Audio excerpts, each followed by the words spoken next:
relationships and friendships, and women do find that fascinating. You've seen Andy walk through the yard, and you've heard Red's voice in your head. However, there's a lot about the Shawshank Redemption that never came to light. Some faces you now associate with the film were nearly off the cast, so we're going back in. And by the time we're done, you might not see this film the same way again. Here are 20 weird facts about the movie you didn't know. Number 20. The movie was part of Stephen King's book. Most people don't even realize the Shawshank Redemption has anything to do with Stephen King. And that's the weird part. When you hear Stephen King, your mind probably jumps straight to haunted hotels, killer clowns, or something crawling out of the dark. If you hand someone one of his books and they are not into horror, they will probably make a face and hand it right back. But here's the thing. King's writing doesn't live in just one genre, and we'll beat you to it. You've probably loved a few of his stories without even knowing it. Ever seen Stand By Me? That's him. The Green Mile? That's him too. And right at the top of that list is the most beloved of all, The Shawshank Redemption. The movie came from a novella King wrote back in 1982. It was called Rita Hayworth and the Shawshank Redemption, and it was tucked inside a 4-story collection called Different Seasons. Another story from that same book became Stand By Me, so it's safe to say that little collection punched way above its weight. Now here's where it gets interesting. In 1983, a young guy named Frank Darabont was just starting. He wanted to direct something based on King's work, but there was no way he could afford those big studio rights. Lucky for him, Stephen King had this little-known program called the Dollar Baby Deal, which allowed up-and-coming filmmakers to adapt some of his short stories for just $1. A buck. Well, that's how Darabont made The Woman in the Room in 1983. But that wasn't the story Darabont genuinely wanted. After working on A Nightmare on Elm Street 3 and getting a few more projects under his belt, he finally felt ready. So, in the late 80s, he reached out to King again. This time, he wasn't offering $1. He wrote a check for $5,000. And if your guess is as right as ours, you're on the right track. He wanted Rita Hayworth and the Shawshank Redemption. And just like that, a little novella turned into one of the greatest films ever made. Now, this is just one tip of the iceberg. We've got many more to go. Number 19, The Prison Was Real.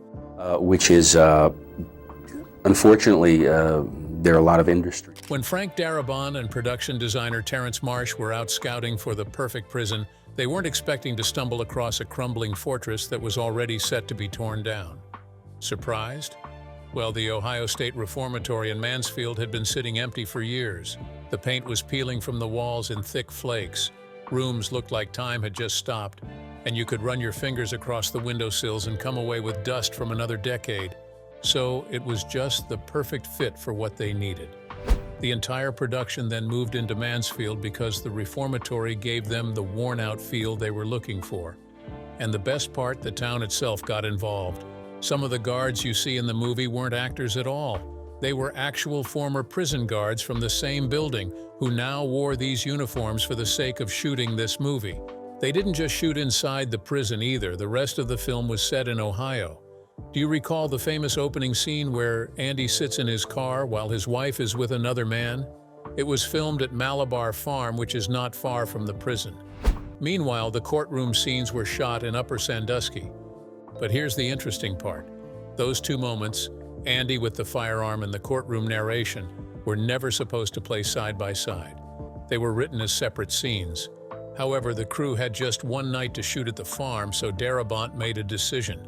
He combined them in a way that made everything feel more cohesive. As Andy grips the firearm, the prosecutor calmly lays out the crime. And that last-minute call might be one of the reasons the movie grabs you from the very start. Number 18. The original name could have caused problems.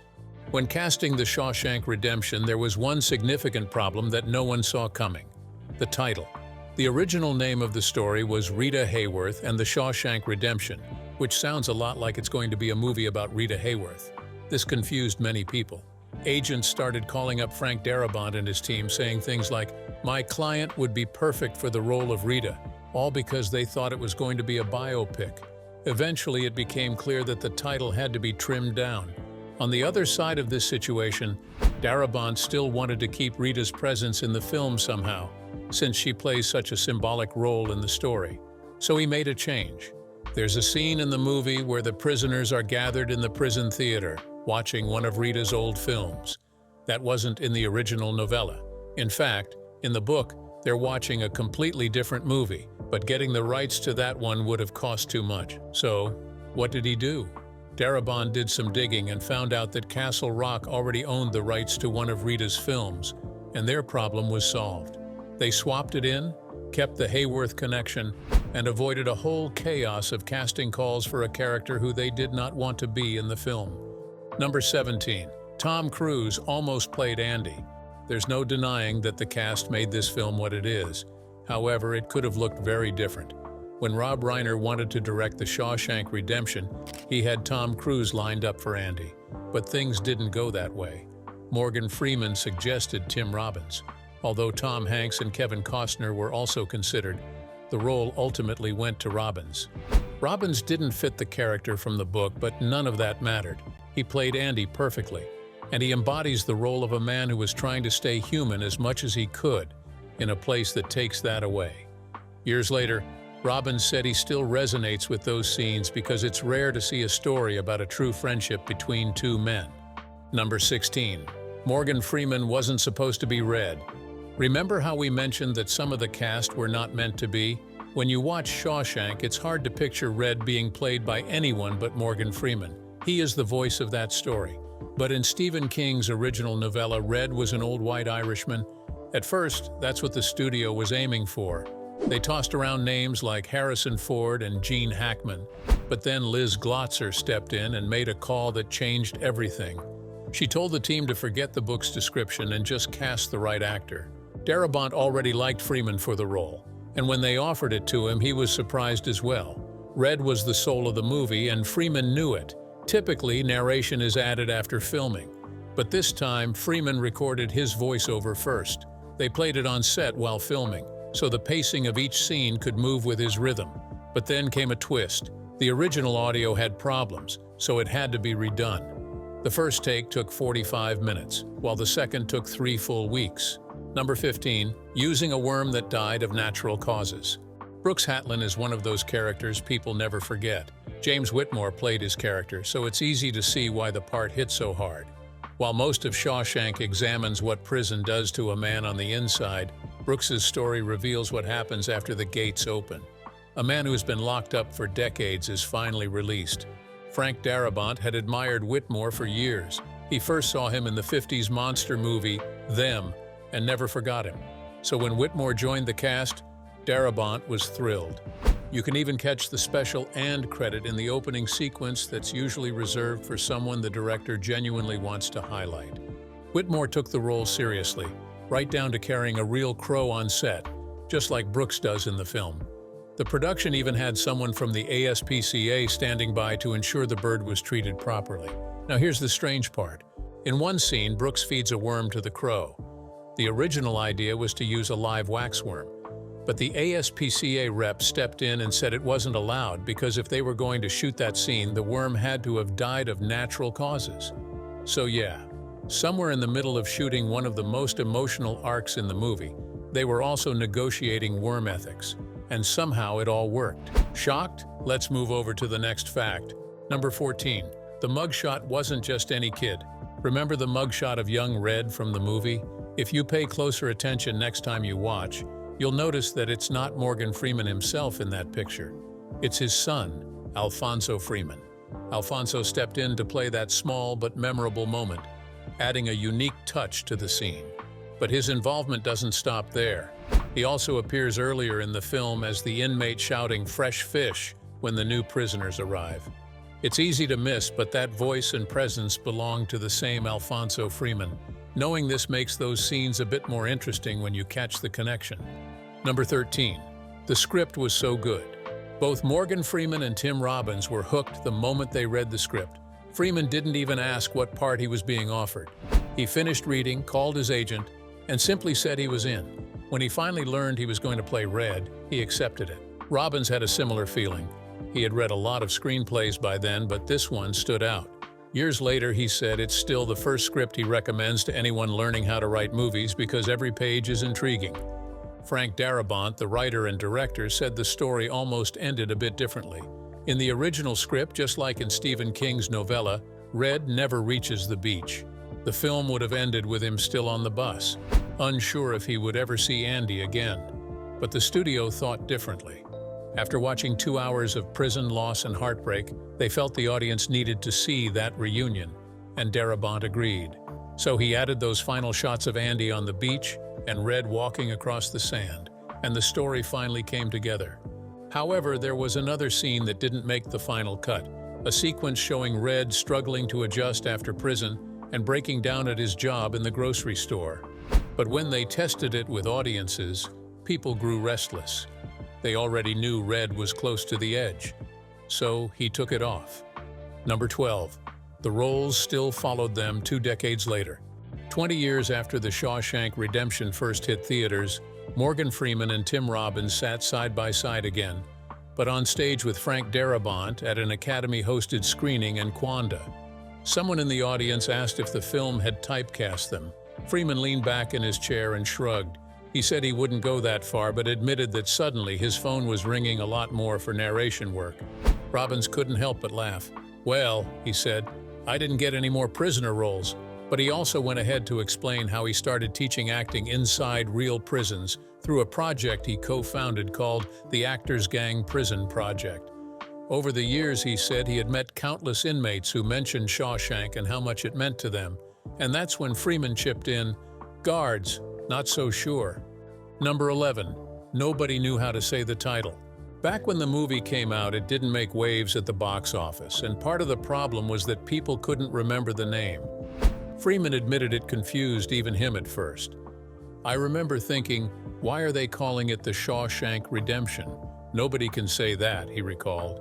Robbins and Darabont nodded, and then the three of them started recalling some of the wild versions they had heard over the years. Fans would come up to them trying to be sincere and completely butcher the name. There was Scrimshaw Redemption, Hudsucker Redemption, Shimshank, and Shimshock, and it just kept getting weirder. Robbins grinned, remembering a few of the worst ones. Sometimes, he said, they don't get anything right at all. Just a jumble of sounds, total gibberish. This mix-up of names didn't matter in the long run.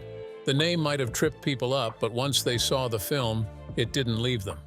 Number 10. Darabont had a horror story in his pocket, but waited. I actually wanted to do The Mist. Oh, really? Way back when. Before Shawshank ever made it to the screen, Frank Darabont had something else in mind. He had been eyeing another Stephen King novella for his first feature. He wanted to make The Mist, but as he started thinking it through, something didn't sit right. Horror was a familiar territory. Everybody lived in horror, and if The Mist hit big, he would be labeled a horror guy.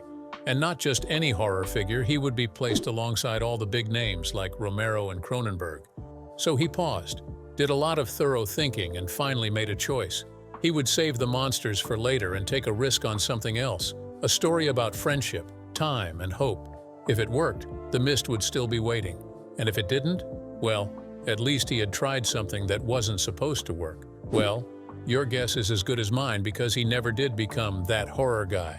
But years later, when he finally made The Mist, you could tell. Number 9. Stephen King gave the check back.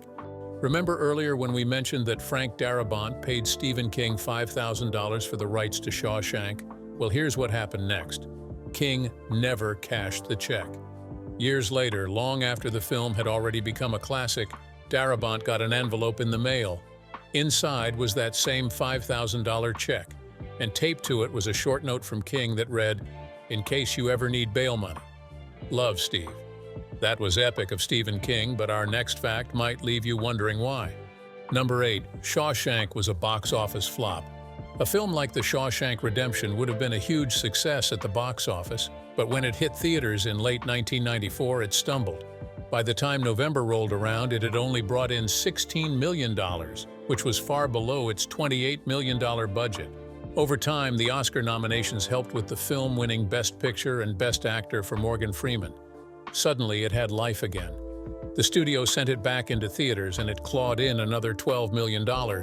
When it came to VHS release, people couldn't rent it fast enough. It even outrented Forrest Gump. But the real magic happened on cable. TNT aired it constantly and you couldn't escape it. Yes, they would stumble on it, watch a few minutes, then sit through the whole thing. Again and again. Still, that early struggle wasn't just about money. The reviews were a disaster. At least that's how it seemed from LA and New York. Frank Darabont remembered that too. He said, "Yeah, absolutely, and they tend to be big city critics. I'm not mentioning any names, but you know, it's funny how Shawshank was in our hometown, in LA, and not perceived as being a particularly well-reviewed movie. So, what was the problem? The only reviews people paid attention to were from those two cities. What got lost were the hundreds of write-ups from everywhere else. So when it came time for Oscar season, the team ran for your consideration ads that were wall-to-wall critic quotes. Darabont said, "The idea was, let's put as many of these review quotes as we can to counteract that narrow LA and New York perception."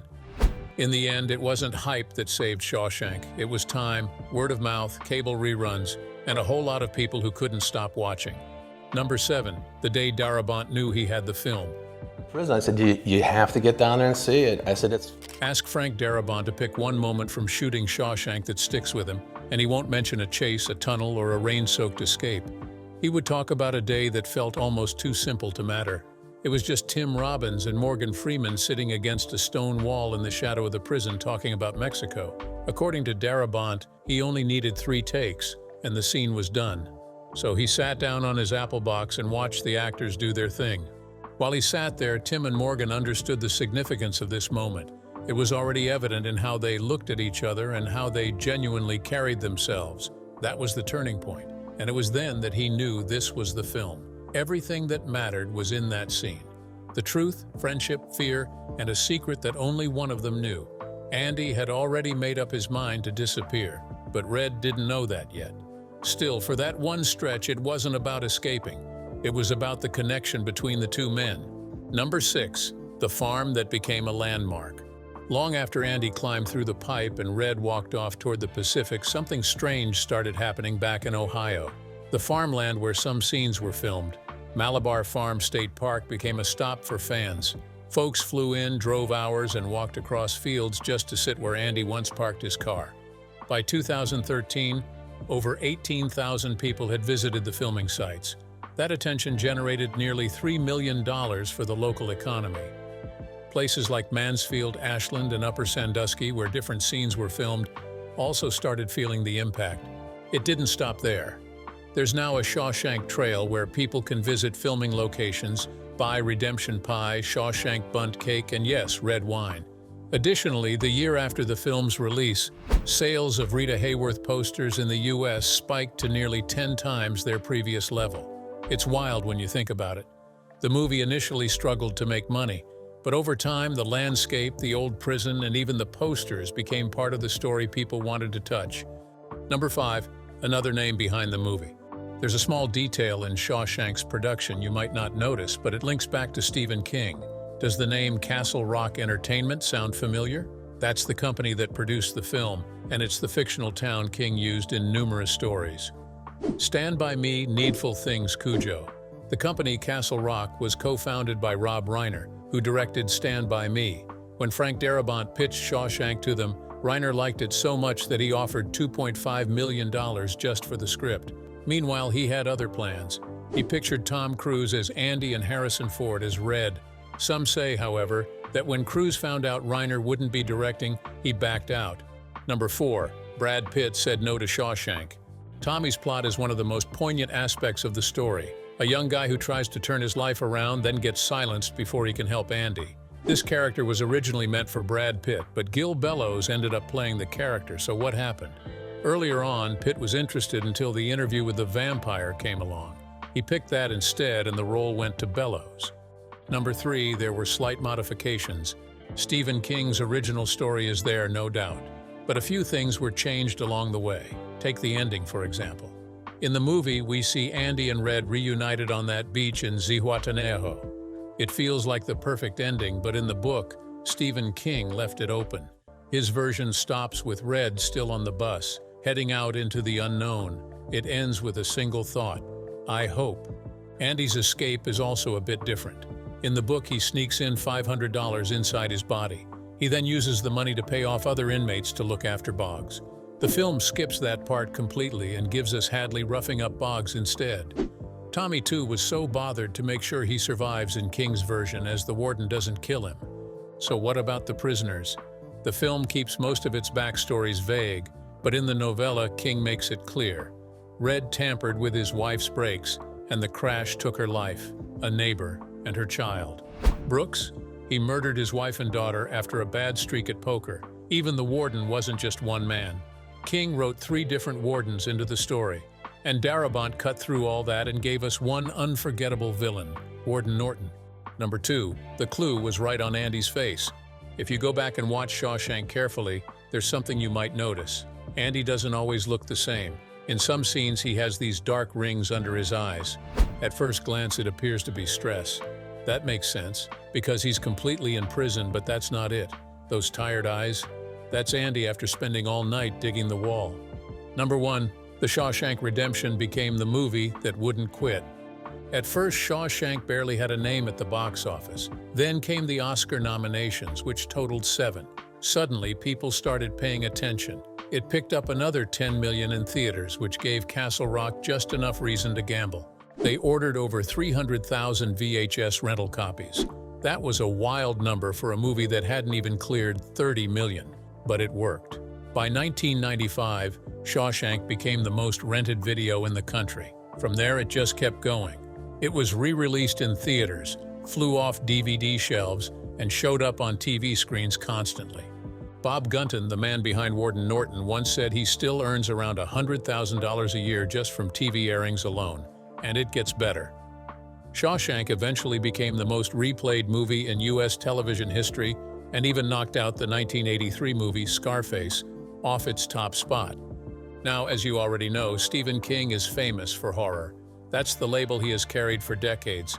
Blood, monsters, ghosts, and things crawling under beds. But that's not all he has ever done.